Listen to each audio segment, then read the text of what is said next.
Guys আজকে আমরা এই ভিডিওর মধ্যে দেখাবো যে কিভাবে আপনারা এক ক্লিকে এইভাবে ফটো এডিটিং করবেন। তার জন্য সরাসরি পিক্সার্ট অ্যাপ্লিকেশনের মধ্যে ঢুকে পড়ছি।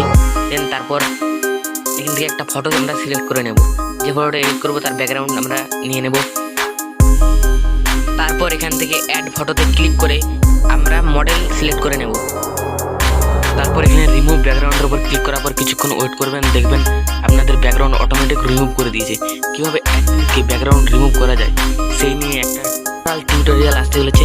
প্লিজ তার জন্য আমার চ্যানেলকে সাবস্ক্রাইব করে রাখুন।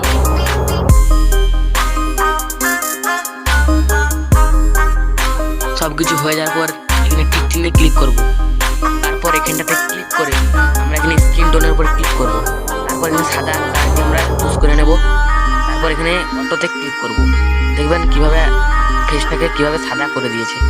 এভাবে আপনারা ফেসটাকে ফর্সা করতে পারবেন। সব কিছু কমপ্লিট হয়ে যাওয়ার পর এখানে টিক চিহ্নে ক্লিক করবেন। ফুল এডিট হয়ে যাওয়ার পর এখান থেকে ডাউনলোডে ক্লিক করে ডাউনলোড করে নেবেন ফটোটাকে। তারপর আমরা লাইট রুম অ্যাপটির মধ্যে ঢুকে পড়বো।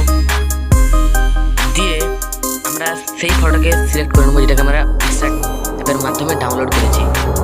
তারপর এখানে এডিটে ক্লিক করে আমরা এখানে কালারটা সিলেক্ট করে নেব। এখানে মিক্সে ক্লিক করে আমরা এখানে কালার কাস্টমাইজ করে নেব।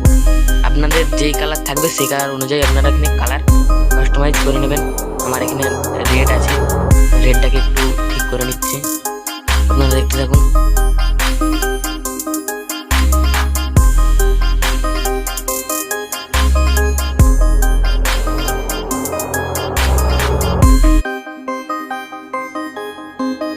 এখানে ফুল কমপ্লিট হয়ে যাওয়ার পর আপনারা এখান থেকে ডাউনলোড করে নেবেন। তো গাইস আপনারা দেখতে পেলেন যে কত সহজে আপনারা একটি ফটো এডিট করে নিতে পারবেন।